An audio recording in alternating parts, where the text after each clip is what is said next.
we're being streamed in a minute. So. Please, all your questions, so use the mic, okay?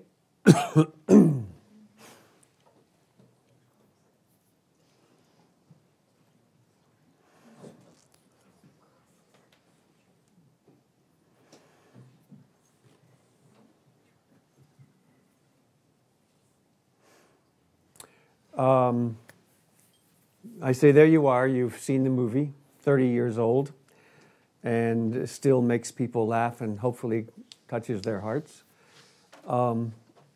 This started about 1980, and it took 8 years to get it made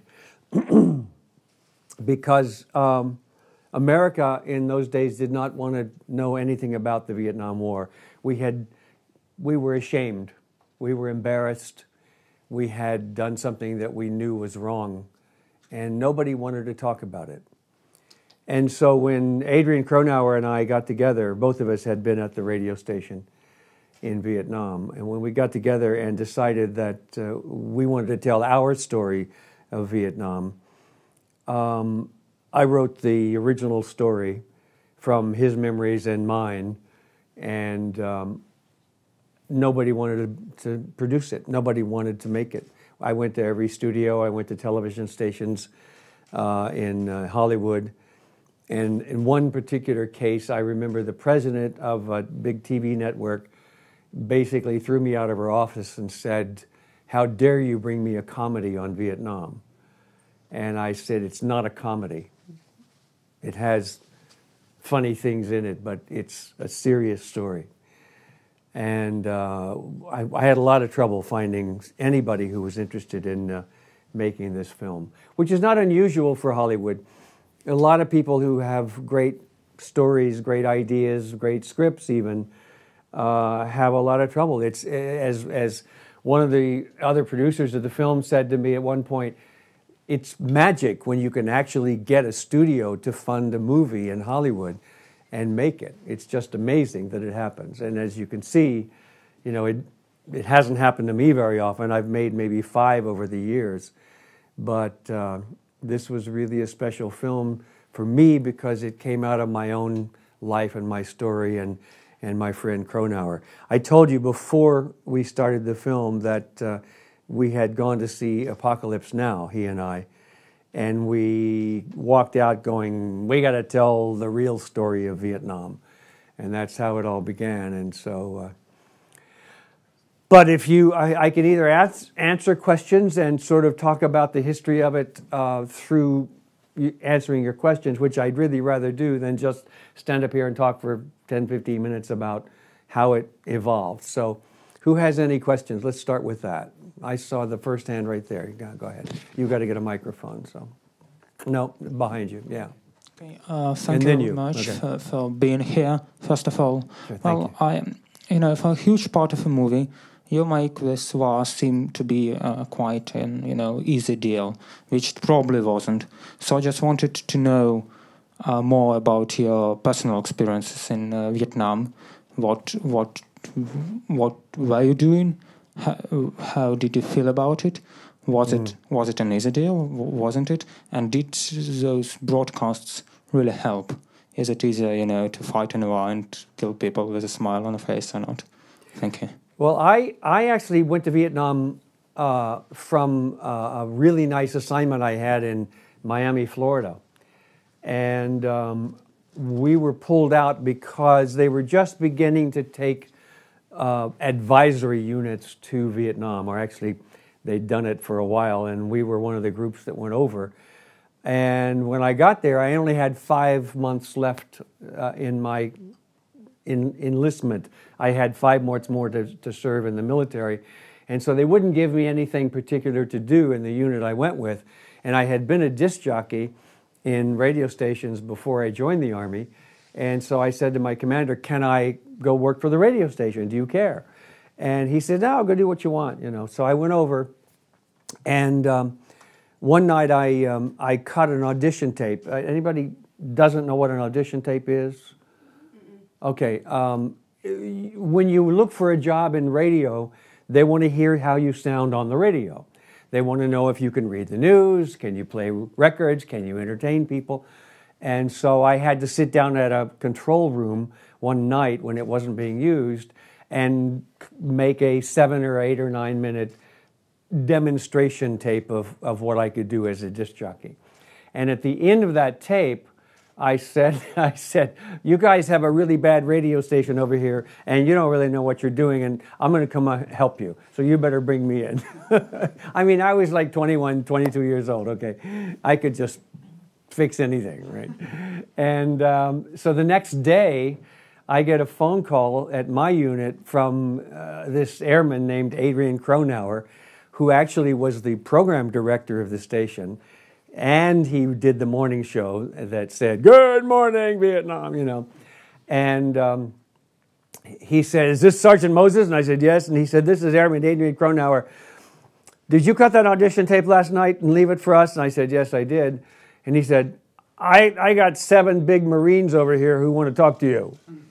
And if you think of a big Marine, you've got to think of the biggest, meanest people in the world, right? And I said, he said, "Get over here." And I said, "Okay." So I went over, and there were not 7 big Marines, but that's just the kind of guy he was, you know. And he said, "We know we have problems. We know we need to work on the station. If you want to come help us, then come help us. Come on, you can work with us." And so I did. And they were already in the process of making it more entertaining, doing fake commercials. Oh, I wish I had brought some of those things. I wonder, no, I don't have them here. I've still got some of the old recordings that we did from those days in Vietnam when they were making fake commercials, fake radio advertisements, just to entertain the listeners, the troops.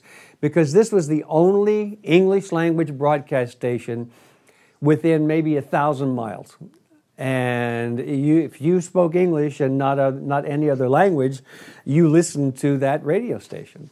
And at 6 a.m., this crazy guy came on and went, "Good morning, Vietnam." And I remember waking up to him before I went to work over there.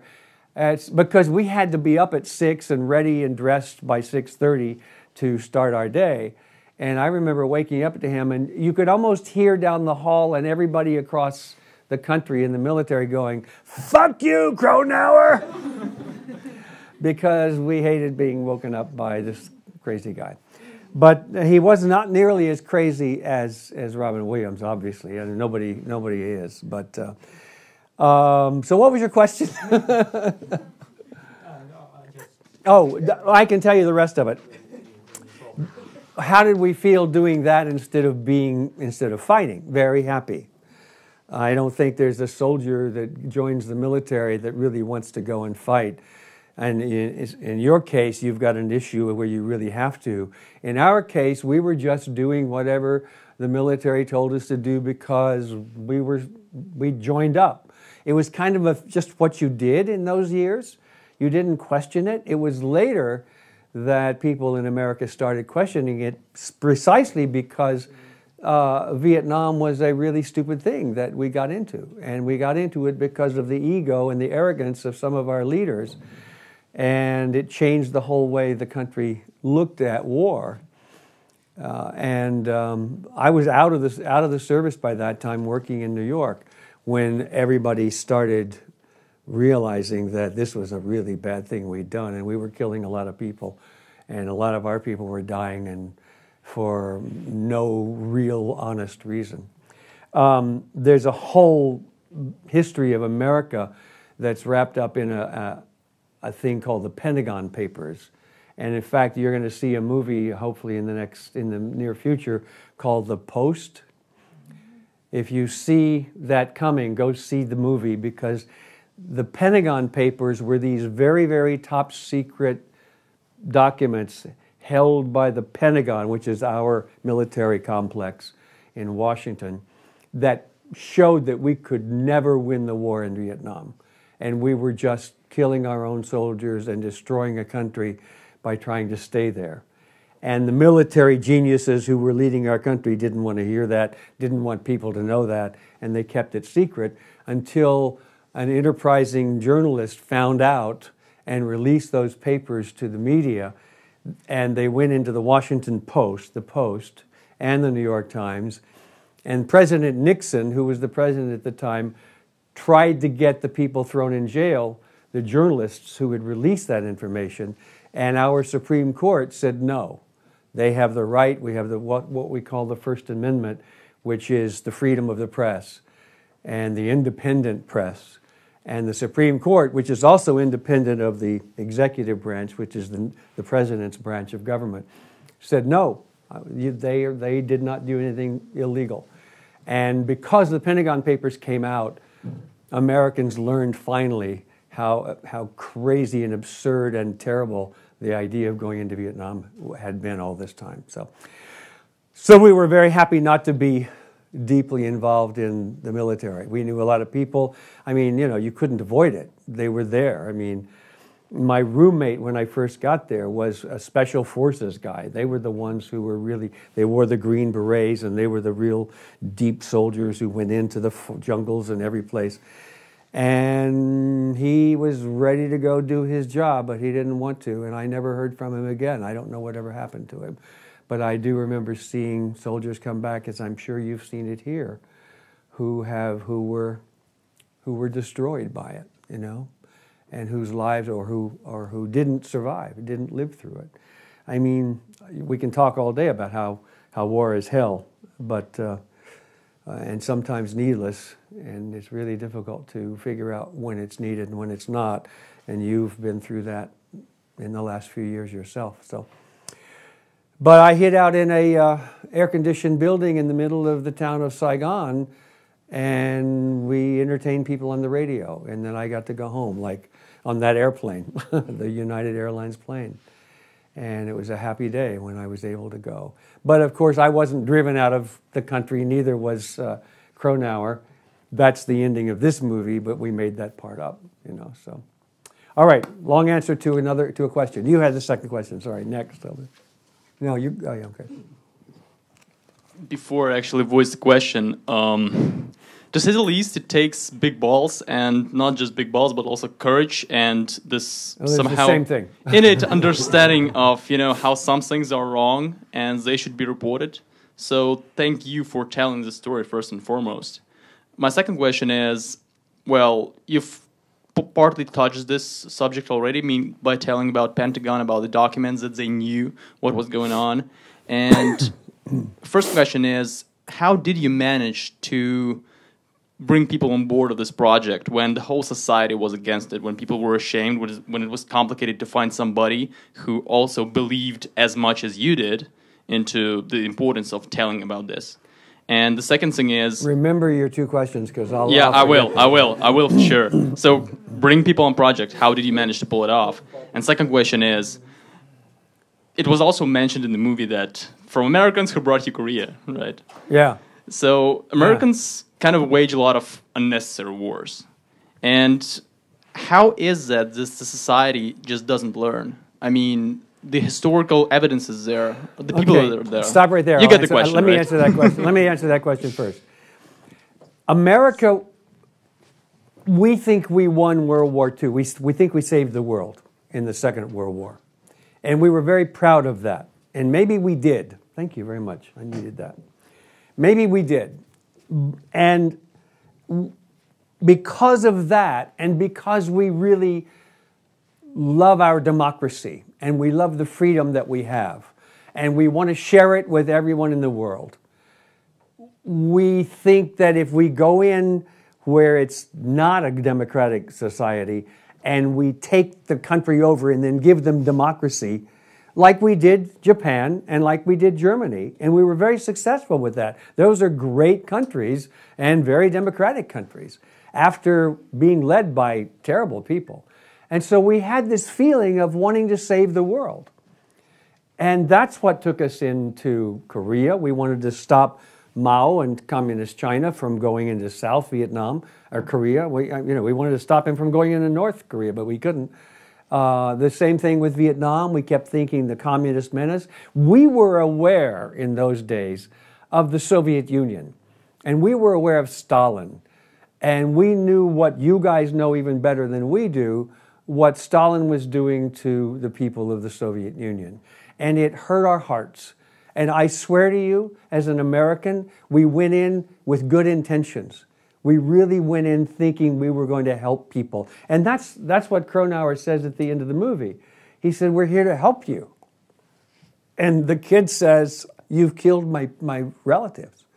And that's something we could never figure, you know? We couldn't live with that. I mean, I saw that ending for the first time in about 10 years just now. And I remember going, oh, yeah. And it hurts my heart to know that. But we do really mean well, but we're stupid sometimes in our goodness, you know. So there. What was the other question? Bring people on board the project. How did we get people on board? Well, I'll try to keep this short. I had given up on Good Morning Vietnam. I had given up on it because I took it every place in town and everybody turned me down. I remember one studio head saying, I wouldn't touch that with a 10-foot pole. That's an American phrase of like, I wouldn't get near it. It'll destroy my career. Who was it? One actor told me it'll destroy my career if I do that. So I had really given up and I put it in a drawer. And then I started winning Emmys for some of my documentaries. And I got a new agent. And my agent took me to dinner one night, and he said, look, I want you to tell me the 5 projects you have in your drawer that you would really love to get made that you can't get made. And so I sat over cheeseburgers with him, and I told him 4 stories. I don't remember any of them. And the 5th one I told him was Good Morning Vietnam. And I swear, the way I always think of it is like suddenly he's on the floor going, oh my God, this is the greatest story I've ever heard. And he said, this is a movie. And I said, I've been all over town with it. Nobody wants to do it. And he said, this is going to get made. And that man went out believing that nothing was impossible. And he started getting attention with it. And of course, the way to get attention in Hollywood is you want to bring a Hollywood movie star along with you. And he said to me, you know who this is for? I said, no, who? He said, Robin Williams. I said, no, Dustin Hoffman. I said, I don't want Robin Williams because Robin Williams can't act. And see how smart I am? and so he said, no, but just think of Robin as just being a disc jockey. And I said, yeah, that'd be really great, but I've got the rest of the movie, he's got to perform, and he can't act, you know? And he said, well, anyway, think about it.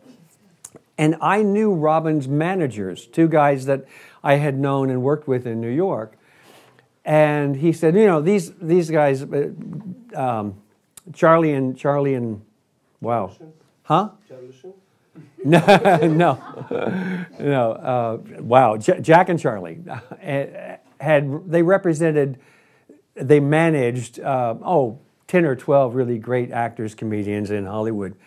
And he said, I want to take it to Charlie and Jack. And I said, yeah, but just tell him that this is not for Robin. He said, okay, fine, you know. So he sends my 30-page story over to Charlie and Jack saying it's from me. And they read it, and they call me one day on the 2nd of December of whatever year it was. I remember it really well. And I'm in my kitchen and with my girlfriend, and we're cooking dinner, and Charlie and Jack are on the phone, and they're saying, Ben, we love Good Morning Vietnam, we want to make it. And I said, I had to kind of pick myself up off the floor after so many years. I mean, 2 or 3 years of trying to get it made, even interested. And I said, yeah, but not with Robin, okay? And they said, no, don't worry. No, we won't give it to Robin. So we start working on it because I'm not a scriptwriter. At that time, I'd never written a screenplay. I just had written this story. And I was a producer and a director of television and stuff like that. And documentaries, by the way. And so I go over to their offices. They've got offices on the Paramount Studios lot. And I walk in and we sit down and we say hello. It's been a long time since I've seen you, et cetera, et cetera. And we make a deal. We make a contract. By the way, let me back up a moment. Contracts are very important in deals, as you should know if you don't. And the first contract I made was with Adrian Cronauer. We were sitting over beers in New York saying we're going to make this movie together. This is a long time earlier, obviously, when we just decided that we should do it. And I said, well, we should have a contract between us so that we can give it to the studio and they'll know that we have a deal. And he said, great, what do you want? And I said, I said, well, how much money do you think we're going to make? I mean, you know, we have no idea. And he said, well, what do you think? Maybe $20,000 or something, you know? And I said, all right, so, yeah, probably no more than that, you know, $20,000. And so we wrote a contract that said that if we make $20,000, we will split it half each, 50-50. And if we make it over that, since I'm going to be the producer and we're just using his name and his memories, I get 70% of everything else and he gets 30% of everything else. You guys with me? So that was our contract. $20,000 we split even, and I get 70% of everything else. And we wrote it up, signed it, and put it in my drawer, and, you know, 2-3 years later, I pulled it out when my agent wanted to show it to Charlie and Jack, and there we are, and we make a deal. And my deal with Charlie and Jack is that I produce or co-produce the movie, and I get a writer's credit because I wrote the story, and then they can do what they want to with it. And I get paid X, you know, whatever. We made a funding deal. And so we started finding writers, and we must have taken 2 years to find a good writer. We kept interviewing writers. They would try a little bit. They would write something. They'd come back and say, I can't crack this story. I don't know how to do this. I can't. And we would find another writer, and I'm sitting in meetings with them all the time, going through writers' lists of people in Hollywood. And all of a sudden, one day in a meeting, now we've been together for 2 years now, Charlie and Jack and I, and I hear my name being yelled down the hall. And Ben Moses, where's Ben Moses? And I go to the door, and I open the door, and it's Robin Williams at the far end of the hall. And he said, are you Ben Moses? And I said, yeah. And he comes running to me. He runs down the hall. He's a little shorter than me. He runs down the hall. He jumps on me, hugs me, and says, please let me do Good Morning Vietnam. Please let me do Good Morning Vietnam. And I went, okay. And that's how he got involved. When a TV star, he was a TV star, not a movie star. When a big star like that comes at you like that, you just fade, you know, okay, fine. Yeah. And not only did he get involved, but he paid for at least half the script, if not more, when we finally found a writer, so that he could own part of it. So he and I and Charlie and Jack basically owned the project, and we got a script written finally, and then Paramount looked at the script, and we said, you know, we're ready to go, we need a director. And Paramount said, the president of Paramount said, you know, I don't like all this tragedy that you're wanting to build into this story. You know, I don't like this whole blowing up buildings and stuff like that. Let's just make a funny movie and just be done with it. And Robin sat in the meeting with the president of Paramount Studios and said, you know, I get really sick on location. And, you know, I could be sick for like 3 or 4 weeks when we're out there shooting. I mean, you never know what's going to happen to me. I don't think it's a good idea to just try to do a comedy because I could get very sick. And he was the only one who could kill the deal because Paramount by this time had picked up gotten options on our contracts. So they had the right to make the movie with Robin. And Robin basically told her, I'm not going to make that movie unless you have the heavy story in it. And that was a great joy to the rest of us because we couldn't have killed it. So basically, honestly, she said, yeah, then fuck you. Try to get your movie made. President of a studio, fuck you. Try to get your movie made. But luckily at that time, one of her executives was just about to leave, 2 of them actually, were just about to leave and go over and take over Walt Disney Studios and turn it into the company that it is today. And because before that time, it was only making kids' shows. And they had been tracking this script along with some other people at Paramount. And that executive called up Jack and Charlie and somebody else in their office who was beginning to get involved as well, and said, I'll do this at Disney the way you want it done. And so that's how it got finally made. It got over to Disney. They bought it from Paramount, bought Paramount out. But the deal was, if you don't blow up the building, then Paramount owns half of the film. That was the negotiation. And so we had to spend $1 million to blow up the building and keep that scene in, so that Paramount wouldn't get any of it because everybody was angry at the Paramount president. So anyway, long story, but that's what happens. Who had another? You had a question. Hello. First of all, I'd like to thank you again for bringing to life such a wonderful movie. And similar to any story based on real events, it made me wonder which impression has the end result left on real life Adrian Cronauer. Was he satisfied with the way Robin Williams portrayed his character, his personality? We always tell the story this way. The movie has 3 halves. Half of it was Adrian's story. No, he was never as funny as Robin. Nobody is. But he was funny. Half of it was my story, and half of it was made up. It was fiction.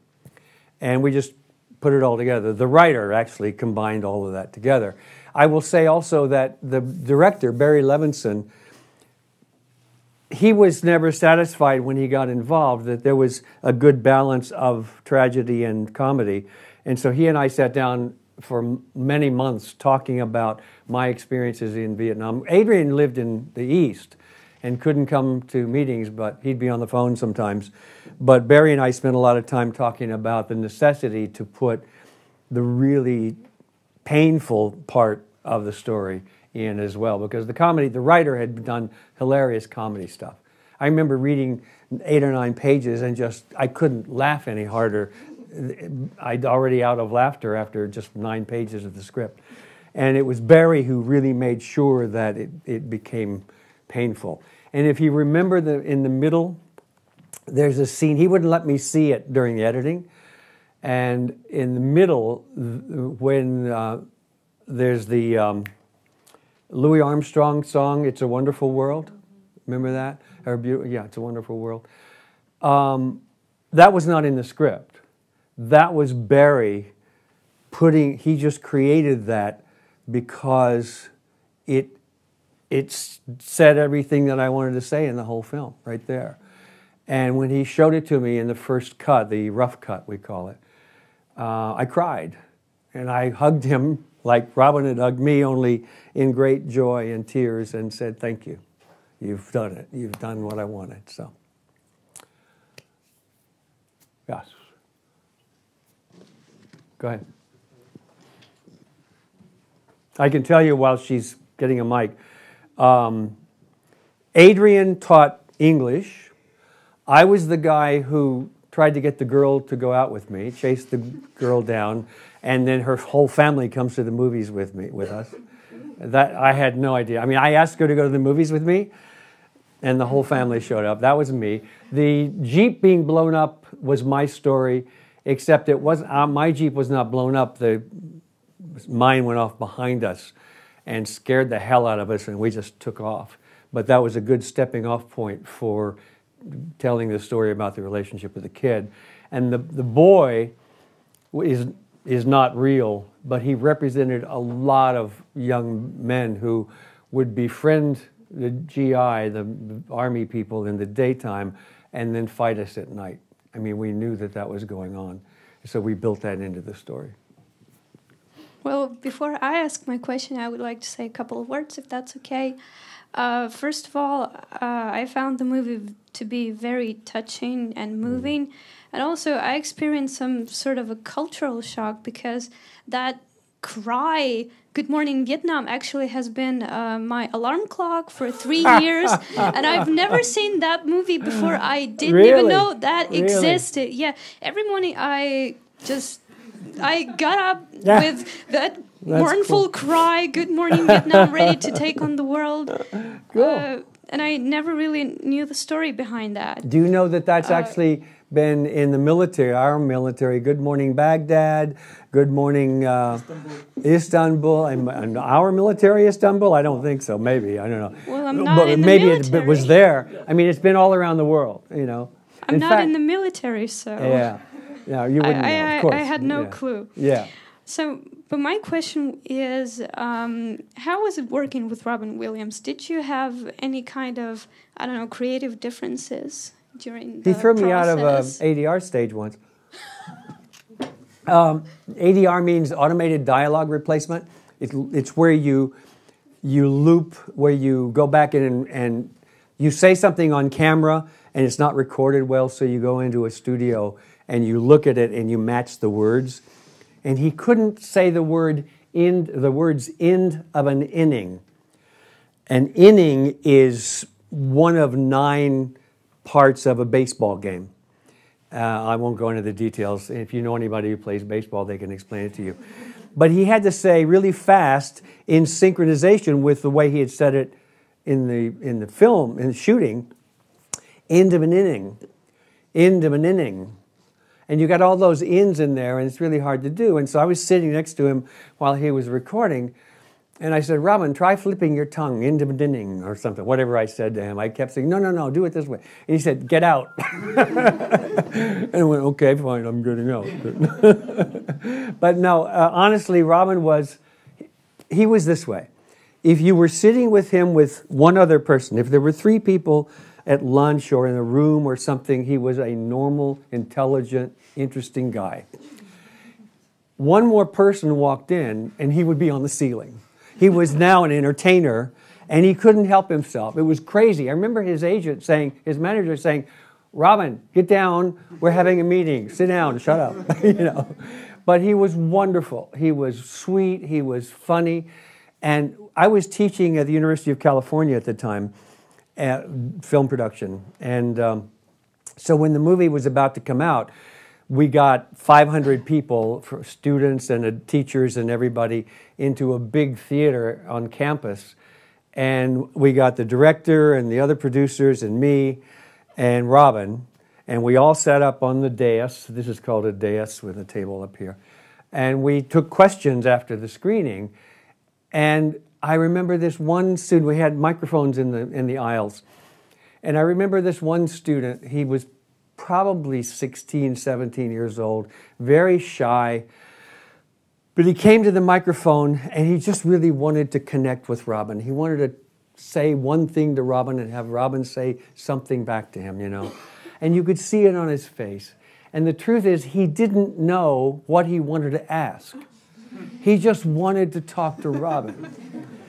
And so he starts asking this question, and he says, and he wouldn't talk to Robin. He would address it to, I don't know, he was addressing it to somebody else, but it was really Robin he wanted to talk to. He was too shy to talk to him.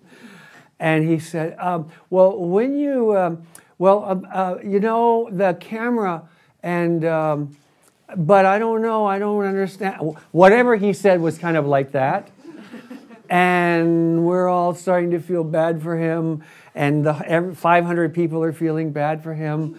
And we're going, oh no. And then he stopped and he looked at us. And I think the director said to me, Ben, you want to take this one? And I went, I don't know, what do you think? You know? And Robin said, I'll take that. And he got up and he took the kid's words and he threw them up in the air and he spun them around and he made 6 jokes out of them, and the whole place was laughing and the kid was thrilled, and he said, there you are. And the kid was so happy and we were so grateful. But that's the kind of guy Robin was. He felt the kid's pain and he saved him. He saved his face, you know. So yeah, he was a really cool guy, and I for a long time after working with Robin and then knowing him after that for several years, I always thought I was funny. And the farther I got away from Robin, the less funny I got. So that today, thank you for giving me any attention at all. I appreciate it. So, who's next?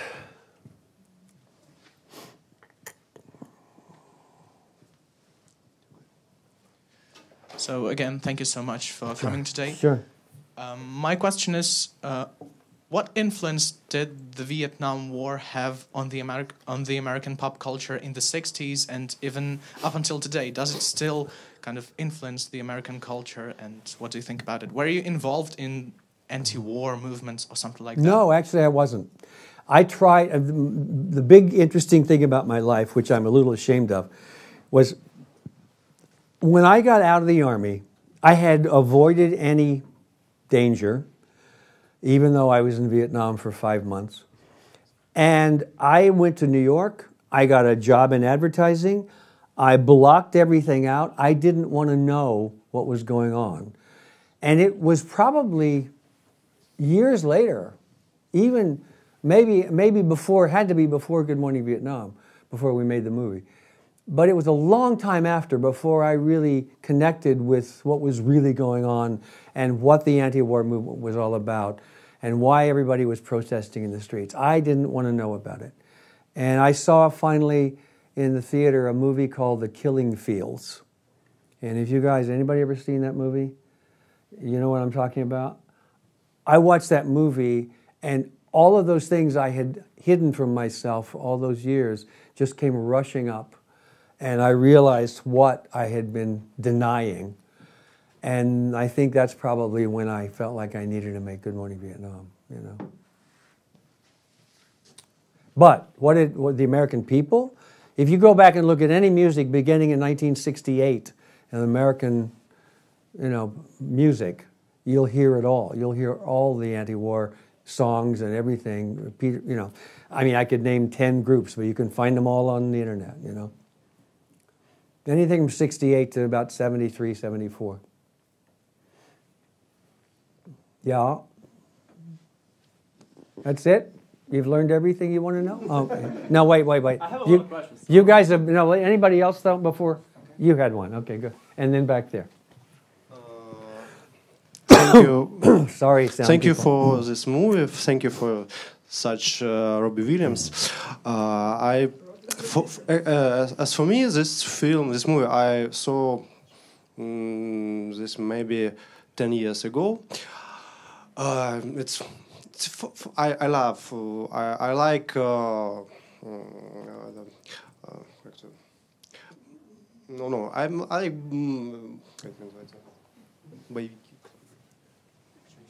action movies, but we had some action. They were running, you know. I saw this film from the first minute to the last, and for me, this film in one range with TV series MASH.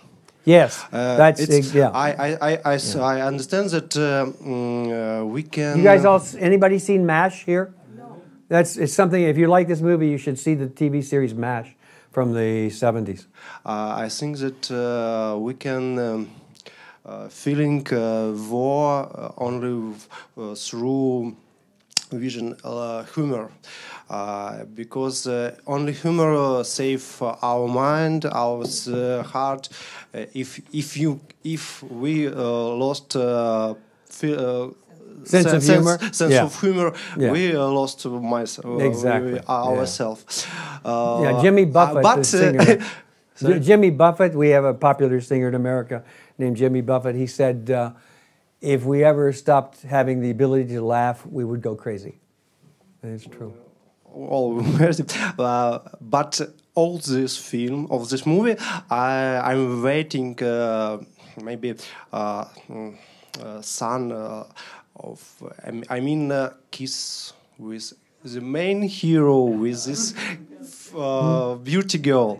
But her? Oh yeah. I'm waiting this moment, but maybe you decided that without this kiss, this movie will be more realistic, more tragic, and with not finally asked the story.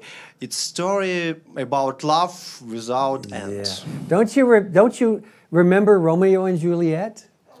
I mean, but the best. Romeo and Juliet, it's more. It's children. The best. Oh no, it's not. 14 years. Listen. The best The best love stories are called unrequited love, where you don't get together in the end. We all have that pain of love lost. It's stronger than love gained, because what happens after you get love? You fall in love. You get married. Life gets boring. You need money. I mean, come on. You know? What about your family position? We'll talk about that some other time. Are you Tyrann? I think it's time to go now. Somebody back there had a... There you are. There you are.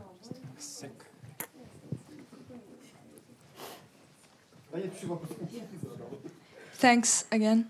And my question is pretty simple. I just wanted to ask where you shot the film. Thailand. Oh, okay. And in Hollywood. Okay. Yeah. And were those Thai people? People? Yeah. Yeah. Okay, cool. Thanks. We had to actually... Thailand drives on the wrong side of the road, and Vietnam drives on this side of the road that you and I do in America. And we had to block the streets and change and find cars that with the steering wheel on the correct side and all that stuff. So, yeah.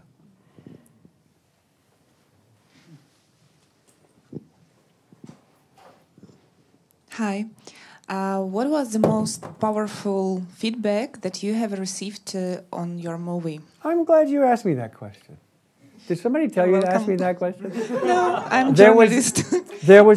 We went on multiple week-long press tours before the movie came out, where we would show it to the press people, and they would interview us and everything. And then one of our big magazines in those years was called Time magazine. It's still around, but it's not the big, huge, popular magazine it was. And the movie reviewer in Time magazine, everybody wanted his approval on their films, right? And he wrote 2 pages on Good Morning Vietnam, and at the end of his review, and he loved it, he said, you will not really understand this movie for 3 weeks, and then you'll wake up one morning and you will get it. And that's exactly what we wanted, because we presented a comedy and we wanted people to think about it and then wake up and go, oh. So that was the best review. This one? We remember recently events near Deir ez-Zor in Syria. And can we have hopes to see your next masterpiece about that events? And can you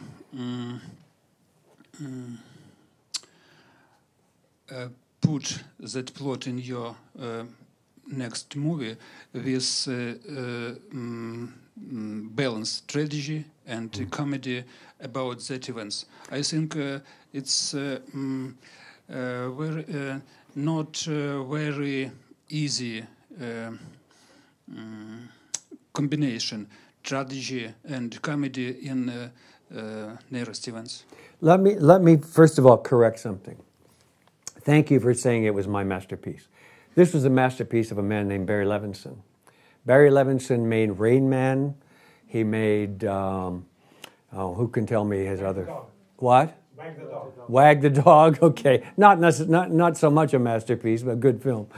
He made Good Will Hunting. He's just a brilliant director and writer. He won an Academy Award before we met on Good Morning Vietnam for a movie that he wrote with his then wife and directed. So he's the guy who made this movie what it is. He's the guy who put that scene in there that tells you what I wanted to say, but he knew how to say it. So, no, I won't make a movie on Syria. I wasn't involved in Syria. I don't know anything except what I read about it. It's not. I got to do things that touch my heart, that I'm a part of. I was here during the beginnings of the revolution in 2013, 2014. I made a documentary about that because all of a sudden I'm in the middle of this and I'm seeing millions of people standing in Maidan and every place else around the country, and I couldn't stop watching. I couldn't stop filming. That made me a Ukrainian in my heart, by the way. I carried a blue and yellow ribbon on my bag for 2 years after that, because I was here and I saw all my friends standing on Maidan, and I became a part of that. I'm not a part of the Syrian story at all. So, back there. Yeah. You just mentioned that you were here in Ukraine back in 2013, in the end of this year, and at the beginning of 2014. What made you come to Ukraine at that time? I'm glad you asked that question. How much time you got? What time shall we close? And the second question is about the documentary. Well, this one's going to take a half hour. Yeah. Okay. Was it have you shown it already to the public? Or? My movie about the Maidan? Yes, this documentary, yes. We've shown it all over America. Okay. Now I'm negotiating with Netflix to try to get it after the film that they did buy called Winter on Fire. I don't know what the Ukrainian title for it is, but... No. All right, I'll answer that question as quickly as I can. Do you guys know who, not the footballer, but the member of parliament named Andriy Shevchenko is? Okay. Andriy and I became friends because I made a film about dictators and activists in 2010, 2011, 2012. And Andriy and... his friends told me the story of the Orange Revolution in that movie. And every time I would come to Ukraine to interview Andriy or to prepare for that film, he would meet me at the airport. He would drive me into the city, say, drop your bags at the hotel, we're going to dinner. It'd be normally about 5 or 6 o'clock in the afternoon because that's when flights come in from the U.S. And I'd be jet lagged, I'd have been up all night. And he'd take me to dinner, and he'd say, now before we eat, it's a Ukrainian custom that we must have horilka. And we must have a few toasts. And so he would set out 6 shot glasses, and we must have 6 toasts, and he would start pouring horilka. And so the first toast is to mother, and the second toast was for country, and the third toast was for our girlfriend, and the fourth, though, I don't remember after that, because I was on the floor. And so I fell in love with Andriy Shevchenko and his horilka, and he and I became very good friends. And after we did this first film, which is called A Witness to a Revolution, which I screened right here a couple of 3 years ago, we were having trouble, as you know, in America with our own politics, and I've been a huge fan of the founding fathers of my country and the amazing thing they did in creating a democracy that still is on wobbly legs but still stands. And I called Andriy and I said, I want to come back and start filming with you because I want you to come. Andriy is about 2.5 meters tall. I don't know, you guys, I can't convert. He's 6'4", if anybody can make that conversion. And big and funny and brilliant, and he's just amazing.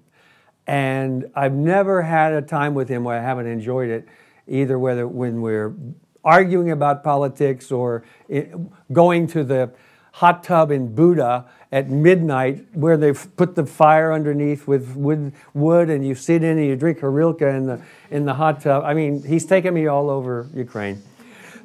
So I said, Andriy, I want to come back and we're going to make a documentary and we're going to call it, for our purposes, well, let me back up. Who has not seen the movie Borat? Everybody seen Borat, the movie? Okay. I said, Andriy, we're going to call this Borat Comes to America in Search of Democracy. And I said, you're going to come to America, not as Borat, I was just using that as an idea, as a fun thing. But you're going to come to America with 2 liters of horilka, and we're going to sit down with American politicians, and they're going to bring wine and beer and Jack Daniels, and you guys are going to sit, and we're going to go all over America, and we're going to talk to politicians in America on every political side about democracy and about government and about how to fix things. And I said, you're going to be the idiot Ukrainian who wants to come to America to learn about great democracy in the greatest place that has democracy in the world. But in truth, you're going to solve the problems for these idiot Americans who don't know how to get along with each other because you're so smart. And he said, well, how can I turn that down? Of course, let's do it. So I said, I'll be there at the end of November 2013 and we'll start shooting. So I get on a plane and I come here on the 28th or 29th day of November 2013. And he meets me at the airport and he says, drop your bags at the hotel, you've come to a revolution. And I said, what are you talking about? I said, I'm going back to the airport. And I'm serious. I said, I didn't come for a revolution. I came to film you and start our project. And he said, no, Ben, it's going to have to wait. Come with me. And he took me to the Maidan. And it was the day after the young people had been beaten by the police on the street. And I had a camera. And I started filming. I couldn't believe it. There were those amazing numbers of people on the street, and then all over the country. And all my friends, Andriy and everybody else, said to me, Andriy didn't say this, but the others did, we're going to get rid of Yanukovych. Now, Andriy had told me 6 months earlier when I was here that this country had never been so corrupt. The government had never been so corrupt as when Yanukovych took over. He said, he's getting 1 hryvnia from everybody in the country who's taking a bribe. He said, it's never happened before. He said, something's going to have to be done. And there they were, at the end of November. There you were, maybe, on the street. And there I was, the journalist who, after a couple of days, another friend, Yulia Marashevska, comes to me and says, take this blue and yellow ribbon and put it on your coat. And I said, no, I'm a journalist. I don't want to take sides. And she said, you were a journalist yesterday. Now you're with us. Put this on. And I put it on. It was the proudest moment of my life. I really was very, very proud to be involved in this and tell the story to the Americans, which is what I've done. So I told you it was a long answer. What about Ukraine? Is it going to be screened in Ukraine, like in the cinemas? Oh, the movie? Yes. I don't know. I mean, it can be, but I had 3 people who helped me fund it. And I promised them to try to get their money back. And so I can't give it away. Okay, so it's like a low-budget movie, yeah? It was an expensive movie. yeah. Because we shot for 1.5 years, almost 2 years.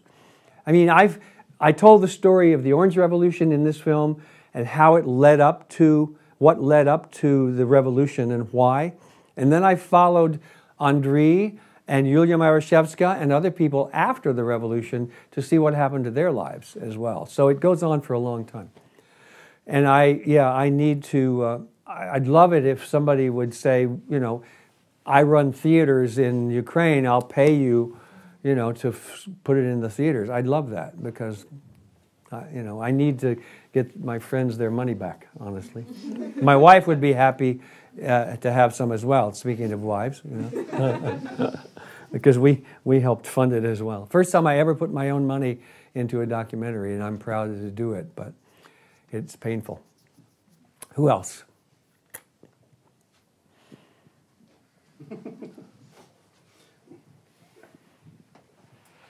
Thanks a lot for coming to Ukraine Sure, and doing this speech. I want to ask you a more general question about your career, and basically, how did you? What career? My career died when I made the last documentary. Okay, where it all started, because I would like to make my own documentaries one day, and I also lived in Canada and traveled in the US, so I'm interested to learn how did it go. Did you want to become part of Hollywood, or it just happened? And no, I didn't. Yeah. And what do you think about making documentaries versus making fiction films? Fiction films take a long time, as you saw with Good Morning Vietnam. No, I started out. Who told me the name? Somebody I met yesterday told me what it's called. Radio Luke. What? Ham radio operator. Who knows how to translate that? I built a radio when I was little, and I put an antenna on my roof, and I got my license, and I could talk to people around the world. During the old Soviet Union days, I used to talk to Moscow. I talked to Kyiv. I thought they were all a part of Russia, as most Americans do. I talked to two towns in the West. One was called Lviv, and the other one was called Lvov. And I thought they were two different cities.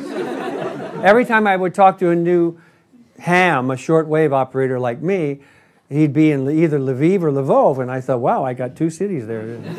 Anyway, so all I wanted to ever do was be a cameraman on a crane on a TV show. That's really what I wanted when I was 18 years old, you know. And then I went to work for TV stations and radio stations, and I kept thinking, oh, I can do this guy's job better than he's doing it, you know. And I would quit, and I'd hire out somebody. I can do that, and they'd hire me to do that. And then I said, well, I can do that. I can be a producer, you know, because that guy doesn't know what he's doing, you know. And that the ego just took off. And, of course, I got fired a couple of times because I couldn't do that either. But that's how I wound up, you know, in Vietnam saying to Cronauer, I can fix your radio station. So my career is just all over the place. I was an executive in charge of broadcast things for General Electric Corporate for a while. I was the executive producer of a TV station in Washington, D.C. for a while. I worked as a stagehand or stage manager at CBS and director, CBS New York, and director and AD. I did game shows. I did the Academy Awards. I just liked to work. I loved working. Call me. 5 a.m., I'll be there, you know. And for literally 25 years, I did that. Along the way, I was making documentaries because I was interested in the subject, the things that came up. And then I had this passion project called Good Morning Vietnam, which I never thought would get made. So anyway, does that answer your question? Yes. Okay, good. Yeah. Oh, wait. Anybody else before this is her second? Yeah, you're second. Okay, go ahead. I just wanted to ask you, what projects are you currently working at, and if you're filming any movies? Or... I'm here on a Fulbright. Okay. Until April. Oh, I go back home on the 15th of April. Actually, I'm going back home through Paris to talk to some production companies about a project that I really want to do. There's two things I want to do in Paris. One is a movie that my wife wrote, which is brilliant. She's a writer. And another project I want to do with a European company is on the Organized Crime and Corruption Reporting People Project, OCCRP, Organized Crime and Corruption Reporting Project. They are the people who do the investigative reporting around the world, and they exposed everything from the Magnitsky case in Russia to all the corrupt money coming out of Russia to the Panama Papers and the the Paradise Papers now. Mm-hmm. They're just incredible journalists. They put their lives on the line, and sometimes they wind up in jail or dead. And I want to do at least a documentary about them, if not a series, but I got to find the money. I want to do a film on Volodymyr Ivasyuk, who I think represents Ukraine the best to America, because we still have memories of the Cold War, and we know what the KGB is. And hold your ears, I'm going to cough. Excuse me. So I'd like to do a film on Taras Shevchenko as well, because to me he's the soul and the spirit of this country, and I think people ought to know who he is, and I'd like to be the one to tell that story. But there's no money. I can't find financing, and documentaries have to have financing. So there's that story. All right. Thank you. One up here. You said that Wait. There you go. You said that you are planning to make a movie about Taras Shevchenko. I would like to. Yes, I graduated from Art Academy, and I found that this your movie is aimed at not at refined public, because actually these soldiers, they seem to be little bit stupid, and for example, such people are not interesting to me. This movie was not interesting to you. Okay. When you started... this was made for the American audience, okay, so it's fine. When you started to do this movie, had you a special plan at what audience it would be made? it would be aimed. We wanted the broad American audience. Yes. Because to make a movie aimed at a more cultured public, someone need to understand this public, and probably to make a movie about Taras Shevchenko, it would be new thing for you. Or are you planning this as a special challenge? Well, thank you for that question. Let me answer you. I was not able to see this movie because I don't like this man. Let me answer you. I've done many kinds of films in my life. I've done game shows. I've done stupid things. I've done intelligent things. If you want to see another aspect of my work, you should look at a movie called A Whisper to a Roar. And that's a totally different 90 minutes than what you see here. So yes, we targeted this movie to the broad American audience. And the broad American audience, like the broad Ukrainian audience, is not all that smart, okay? If you want a cultured, targeted audience, you need private funding and you have smaller audiences. And I've done those. And I'm very proud of them. And so if you want to see the other kind of movie, you can find this, I think, on Netflix, A Whisper to a Roar. Okay? I mean, I interviewed Lech Walesa and Václav Havel and, you know, the great geniuses of democracy in the world, and I think you would appreciate that a lot more than this. So, anybody else? What else? Not to be defensive or anything. Just to go back to a movie for a minute. I wanted to know, well, from your experience, what was the relationship between American soldiers and locals, for instance, in Saigon? Because I find the portrayal of them here in the movie a bit, you know, condescending as funny people. Oh, it was. It was. The American soldier, yeah, that's one of the reasons I made the movie. So it was on purpose? Yeah. Yeah, okay. Yeah, and because that was the attitude about soldiers. When a soldier has to go and kill somebody, the first thing he has to be told is they're not quite as human as you are, or else they can't kill him.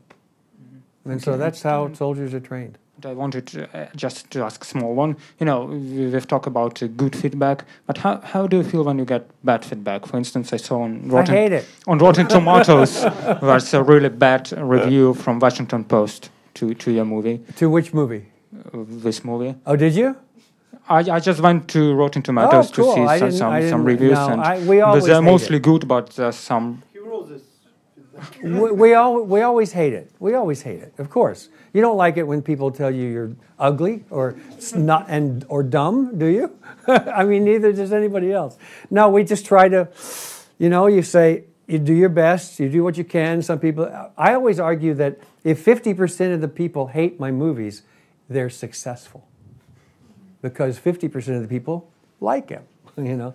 You never know. You never know. I mean, there's the president of Disney who took our movie on to make it when Paramount wouldn't make it, told us, you know, guys, if this is a hit, I'm going to take credit for it.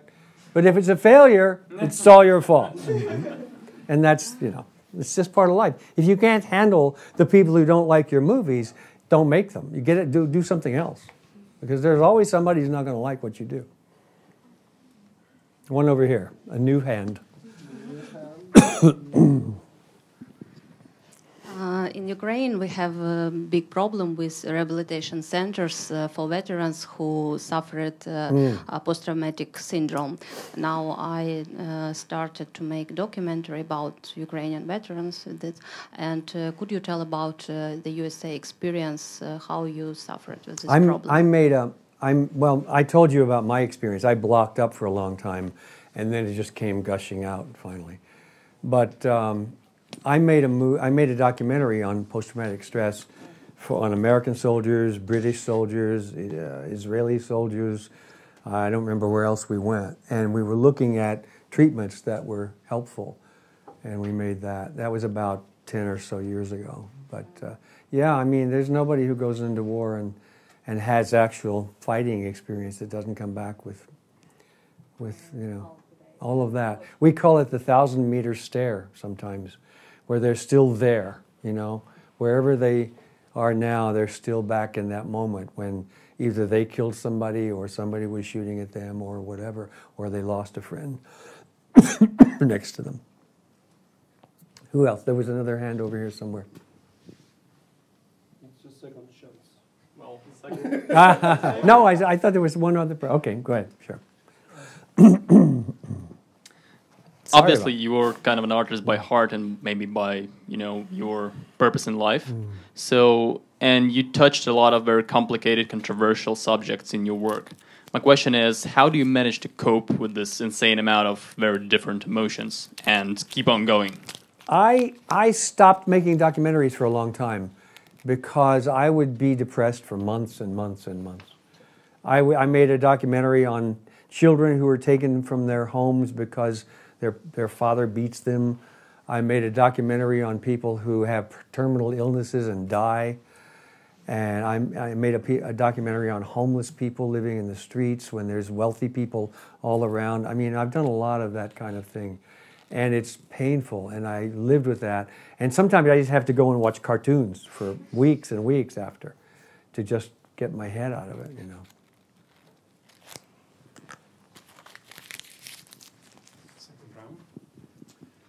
Ben, I'm interested in your point of view about propaganda song, American song, Johnny Get His Gun, and about answer for that propaganda song, Dalton Trump, Johnny got his gun. Have you heard about... I remember the song, I don't remember the words or the impact that it had. It was during that period that you're thinking about in the 70s when we were talking about Vietnam, yeah. Dalton Trump is a controversial film director, and American society argue about his opinion about war and about propaganda in that way. That's what I love about my country. We can. Everybody has a voice. Somebody asked me, what do Americans think about something? We have 330 million people in my country. There are 330 million opinions. I can't tell you what America thinks about something. I can tell you what I think about something, and that's about all. Oh, by the way, while I'm talking about 330 million people, something you probably don't know. 200 million Americans do not have passports. Do you know what that means? It means they don't leave our country. They don't know where Ukraine is. They hardly know where Germany is, and if they see it on a map, or England. So when you ask me, and you haven't, but when people ask me, what do Americans think of Ukraine? I say they don't. They don't think of Ukraine. Is it South Pacific someplace? Anyway. Anybody else? You got one, okay. Put your microphone on. Speaking about the contract you've mentioned, so finally, have you managed to get 70%? For 30 years, yes. Yes. Thank you. In fact, if you buy a DVD or stream it, I get paid. So thank you very much. I'm sorry, my English. Sorry. Well, maybe you want to work in Ukrainian and have it translated. Okay. Thank you for visit in Ukraine. Sure. Thank you for visit in American house, and thank you for interesting movie. It's positive emotion. Thank you. And my questions. Please tell me about your participant in Oscar and Grammy. Oscar and what? And Grammy. Grammy? Oh. Yes. Yes, both of those shows, I was a stage manager. Do you know what that is? Stage managers are the people. Yeah. in a big show like that, there will be six. In Hollywood. Sorry, in Hollywood. Yeah. Yes. There will be six or seven or eight stage managers, because the stage is huge and there's so many stars. They all have to be managed. I mean, sometimes you have to say, go on, it's okay, you can go out there, I mean, I can tell you stories about major stars who freak because they're not used to being on live international television. They're used to being in movies where they go into their dressing room and then they come out and there's just a little crew there that they're working with, and they can do it again if they make a mistake. And here you are with hundreds of millions of people. And honestly, I have pushed stars onto the stage to get them to go when they're supposed to go. And the director, what? We want to hear the names. No. But I will tell you, one time, one actor came out and he was totally, almost catatonic. You know what that means? Catatonic. Somebody explain catatonic in Ukrainian. Catatonic. What's catatonic? Who said they knew what it is? It's like a shock when it's shell shock, basically. Kind of. They're like this. And so I'm the last person that they see before they have to go out to this big stage. And I'm on a headset with the director who's in a control room in a truck, somewhere. And he's saying, cue him, get him out there. And one guy came up to me. He was a comedian, wasn't Robin. One guy was ready to go on, but he couldn't go on. He had done too many drugs, and he was glassy-eyed, And so I thought, how am I going to get this guy on the stage? I've got about 1 minute before he has to go on. And he wasn't talking. And I said, you're from very close to my hometown. I grew up, you know where Mount Vernon is? And I just started talking to him. And it's like, finally he kind of comes out and forgets where he is, and starts talking to me. And, oh yeah, I'm from Peoria. Yeah, that's 100 miles away. It's like, yeah, this is cool, man. Hey, you and I are here working. Shit, we're great. Everything's cool. You're gonna have a great time out there. They love you, you know that. And cue him. Okay, you're on. Let's go. Come on, Peoria. Let's go. Go do it. And stuff like that. I mean, you have to psychoanalyze everybody because they're all freaked. Everybody's freaked. If I had to do it, I would be freaked. And so, yeah, there are lots of stories. I mean, I can tell you about Barbra Streisand. I didn't particularly like her. And I only say that because most people in Hollywood who worked with her didn't like her. She was very demanding. You know who she is, Barbra Streisand, the singer? Very, very demanding. She wanted things exactly her way. And sometimes there are a lot of egos around that didn't like that. So I didn't have to work directly with her, but I observed her, and I was glad I didn't have to because I thought I might get slapped. No, she didn't slap anybody, but anyway. But yeah, but then there are other people who are just fantastic. And I always looked at it like this. There's about 50% of the people who work in Hollywood who are really just cool people trying to do a great job. And there are 50% of the people who are divided into two groups.